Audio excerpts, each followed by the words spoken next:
today I am going to start a new video with new subject business studies for class 12। Start करते हैं syllabus के साथ। हमारा जो ये सब्जेक्ट है दो पार्ट में डिवाइड है, पार्ट ए और पार्ट बी। पार्ट ए में प्रिंसिपल और फंक्शंस मैनेजमेंट है एंड पार्ट बी में बिजनेस फाइनेंस एंड मार्केटिंग है। ओके, आपका जो 11th में बेसिक जो था कंपनी पार्टनरशिप वो थोड़ा टफ पड़ता है, लेकिन ये बहुत सिंपली है, बेसिक है और आपको मजा आएगा। चलो स्टार्ट करते हैं।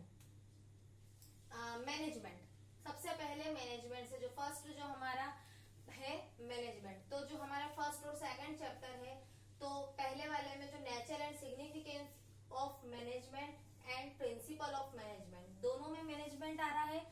फर्स्ट चैप्टर में मैनेजमेंट के बारे में बताया गया है, उसके बेसिक डेफिनेशन, इंट्रोडक्शन, उसकी हिस्ट्री, सारी चीजें। तो उसके जो फंक्शंस हैं, प्राइमरी या मेन फंक्शंस हैं, वो 5 है, 1 2 3 4 5। ओके, जो 5 मेन फंक्शंस हैं उन्हीं के बारे में डिस्क्राइब में यहाँ पे इंडिविजुअल चैप्टर दिए गए हैं। इन चैप्टर का जो स्टार्टिंग है वो यहीं से है, फर्स्ट चैप्टर से। उसके बाद प्रिंसिपल दिया हुआ है सेकंड चैप्टर में। थर्ड चैप्टर में बिजनेस के एनवायरनमेंट के बारे में थोड़ा सा है, और उसके बाद जो ये 4 5 6 7 8 जो पांचों है ये लिंक्ड है। मतलब जो पार्ट ए है उसमें चैप्टर वाइज एक दूसरे से ये जुड़े हुए हैं। आपको अगर इससे पहले चैप्टर नहीं समझ में आएगा तो आप दूसरे वाले पे नहीं आएगा आपको समझ में, मतलब आपको एक साथ क्रम से ही आपको उनको समझना पड़ेगा। ओके, तो ये जो प्लानिंग है ये फर्स्ट है, ये सेकंड है, ऐसे ही यहाँ पे ये मैनेजमेंट के मेन फंक्शंस है। तो ये आपको समझ में आ गया। अब ये जो 5 चैप्टर जो हैं इनके सारे चैप्टर्स है, इनमें meaning, definition, characteristics, objective etcetera, ये सारी चीजें इसमें आएगी। सेम सभी चैप्टर में, बस आपको मीनिंग पता होना चाहिए। पार्ट बी में ऐसे ही है, फाइनेंस एंड मार्केटिंग से है। अगर हमने जैसे बिजनेस कर लिया, प्लानिंग, ऑर्गेनाइजिंग, सब कुछ चीजें कर लिए, कंट्रोलिंग, डायरेक्शन वगैरह सब कुछ हो गया। अब उसके बाद हम फाइनेंस कैसे करेंगे, फिर उसकी मार्केटिंग कैसे करेंगे, तो उसके लिए हमारा फर्स्ट चैप्टर, इसमें भी अपने को मैनेजमेंट करना पड़ेगा। तो फर्स्ट है मैनेजमेंट, फिर मार्केट देखना पड़ेगा, फिर मार्केट का मैनेजमेंट करना पड़ेगा, लास्ट में कंज्यूमर का प्रोटेक्शन। लास्ट में फिर हमें ये भी देखना पड़ेगा जो कंज्यूमर्स है उनको कैसे हम प्रोटेक्ट करें, उनको कोई भी चीज नुकसान न हो। हमारा प्रॉफिट के साथ साथ हमें उनका भी प्रोटेक्शन देना, उन्हें भी बहुत जरूरी है। ओके, तो ये जो 4 चैप्टर है 9 10 11 12, ये चारों एक दूसरे से लिंक है, जैसे यहाँ पे है सेम। और लास्ट के जो 13 14 चैप्टर है ये आपके प्रोजेक्ट से रिलेटेड है। प्रोजेक्ट बनाया जाता है, आप इसमें प्रोजेक्ट में आप मॉडल के थ्रू बना सकते हो, आप प्रैक्टिकल वर्क भी कर सकते हो, या किसी मॉल का या कहीं का भी। जैसे आपकी बुक में भी प्रोजेक्ट वर्क में चैप्टर में कुछ एग्जाम्पल्स दिए हुए हैं प्रोजेक्ट के, उनको आप देखकर कर सकते हो। ये बहुत अच्छा है क्योंकि आगे जाके कॉलेज में आपको बनाना ही रहता है। एंटरप्रेन्योरशिप डेवलपमेंट ये जो सब्जेक्ट है पहले कॉलेज में हुआ करता था, अभी इन्होंने 12th में भी डाल दिया ताकि आपको थोड़ा सा बेसिक नॉलेज इसका हो। ये एंटरप्रेन्योरशिप डेवलपमेंट है, इसके कुछ क्वेश्चन कभी आ भी सकते नहीं, पर बेसिक नॉलेज आपको होना चाहिए। प्रोजेक्ट वर्क ये है। तो आपको ये पार्ट ए और पार्ट बी की मैंने थोड़ी समरी बता दी स्टार्ट करने से पहले, कि आपको थोड़ा सा कोई भी हम सब्जेक्ट को अगर पढ़ रहे हैं तो आप उसके बारे में हमें डिटेल पता होनी चाहिए कि सिलेबस में क्या है, हम क्या पढ़ेंगे। तो एक प्रेशर नहीं रहता है कि इतना सारा है कैसे पढ़ेंगे, ये क्या होगा, बिल्कुल लोड नहीं लेना है। अब स्टार्ट करती हूँ मैं सब बिजनेस स्टडी, जो हमारा सब्जेक्ट का नाम है। क्या है हमारा सब्जेक्ट का नाम? Business studies. ओके, अब आप सब्जेक्ट से ही देख लो, बिजनेस, व्यापार व्यवसाय, जो भी बिजनेस करते हैं उसके बारे में अध्ययन करना। ठीक है, तो ये जो इस बुक में है पूरा सारा हम बिजनेस स्टडी के बारे में ही करेंगे। तो बुक का नाम से ही आपको सबसे पहले समझ में आना चाहिए कि बुक क्या है, व्यवसाय अध्ययन बिजनेस स्टडीज। ओके, अब हमारा जो फर्स्ट चैप्टर है nature and significance of management. तो मैनेजमेंट से क्या मीनिंग है, क्योंकि पूरे में हमारा मैनेजमेंट तो आ ही रहा है ना। बिजनेस स्टडी तो बिजनेस मैनेजमेंट भी आता है। तो मैनेजमेंट से हम क्या समझेंगे, ये मैंने आपको डायग्राम में बता रखा है। मैनेजमेंट के अंदर 7M भी आते हैं, 5M भी आते हैं। आप इनको ऐसे डायग्राम में बना सकते हैं। जैसे मैंने यहाँ पे 7 या 1 2 3 4 5 6 7 8 का बनाया, 8M का भी बनाया है। तो जैसे आपको जो टाइम पे लर्न हो या इनमें से जो आपको लर्न हो वो आप लिख सकते हो। मैं यहाँ पे नंबरिंग डाल देती हूँ 1 2 3 4 5 6 7 एंड 8। ओके,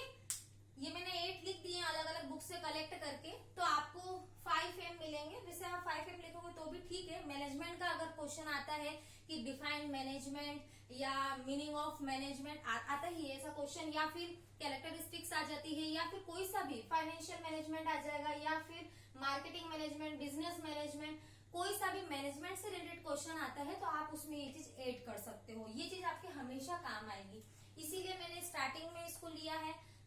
तो मैनेजमेंट में 5 एम, ये एम से स्टार्ट होता है। तो सबसे पहले मीनिंग बता देती हूँ मैं मैनेजमेंट का। ओके, मीनिंग में अपन देखते हैं मैनेजमेंट का जो मीनिंग है वो कैसे बना है।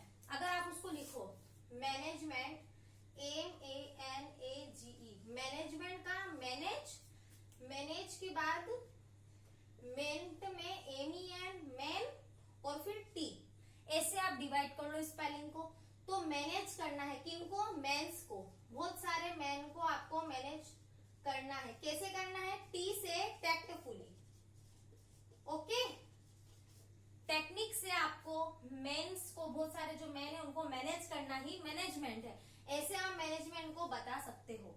तो ये मैनेजमेंट का तो मीनिंग हो गया कि किसी भी चीज का मैनेजमेंट करना। मैनेजमेंट जरूरी नहीं कि बिजनेस में ही, हम जो डेली रूटीन में, अगर हम घर में हो, परिवार में हो, बिजनेस में हो, गवर्नमेंट में हो या प्राइवेट सेक्टर में हो, कहीं पर भी है, हम सभी जगह मैनेजमेंट करते हैं। टाइम मैनेजमेंट भी होता है, ऐसे अलग अलग बहुत सारे मैनेजमेंट होते हैं। तो मैनेजमेंट बहुत जरूरी है।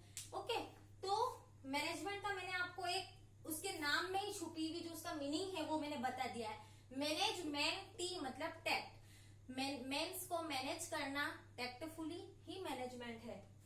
अब ये जो मैनेजमेंट के अंदर क्या क्या चीजें आती है, देखो मैनेजमेंट में मटेरियल होना जरूरी है। अगर हम किसी चीज का मैनेजमेंट करें तो मटेरियल माल का होना जरूरी है। उसके बाद मशीन होगी, उसको कैसे मैनेज करना है। मार्केट, बाजार भी होना जरूरी है, या फिर कोई मार्केट है उसको कैसे मैनेज करेंगे हम। मनी भी होना जरूरी है, बिना मनी के कैसे होगा। मेन होना जरूरी है, क्योंकि देखो कंप्यूटर हुआ या कोई भी टेक्नोलॉजी चीज हुई है, साइंस, सब कुछ मैन ने ही बनाया है ना, अपने आप थोड़ी ना हुई है। या कोई मशीन भी है, बना दी है, या रोबोट है तो उसको भी इंसान ने ही बनाया है ना। तो मेन का बहुत महत्वपूर्ण पार्ट रहता है हर चीज में, इम्पोर्टेंट, वो सबसे इम्पोर्टेंट है। वो नहीं होगा तो क्या होगा, तो सारी चीजें इन्हीं पर बेसिस होती है। तो मेन मेथड होती है किसी भी चीज की।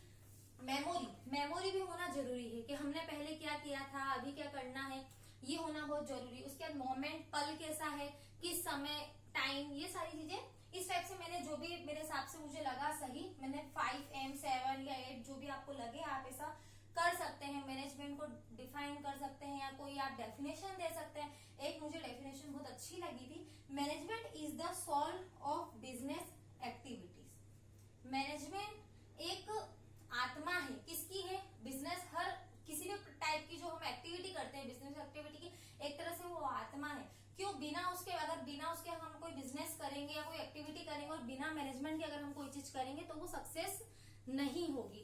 अगर हम ऐसा देखें कि कोई भी हम मैनेजमेंट कर रहे हैं, मैनेजमेंट को अगर हम किसी से लेस कर दे हैं, बिना उसके किसी प्लानिंग के अगर हम उसको बिना मैनेजमेंट करेंगे तो हमारी जो सक्सेस आएगी वो 0 आएगी, है ना। तो ऐसे आप एक कोटेशन भी बना सकते हैं। तो ये एक ऑथर ने लिखी है, management is the soul of business activities. ऐसे करके आपको जो डेफिनेशन अच्छी लगती है वो अपने नोटबुक में उतारें। सबसे पहले सिलेबस उतारे, सिलेबस के बाद फर्स्ट चैप्टर का ये जो मैंने मैनेजमेंट का जो बताया है इसको आप नोट डाउन करें। बोर्ड क्लासेस में होता है ऐसे कुछ चीजें हमें सभी चैप्टर के हिसाब से हमें लिखनी पड़ती है कि ये हमें काम आएगी। तो ये आपके सभी चैप्टर में कहीं ना कहीं आपको यूज होगी, इसलिए मैंने फर्स्ट वीडियो में इसको लिया है। और हमारा वीडियो आपको कैसा लगा, नेक्स्ट वीडियो में फिर मिलेंगे फर्स्ट चैप्टर के साथ। तो हैव ए नाइस डे।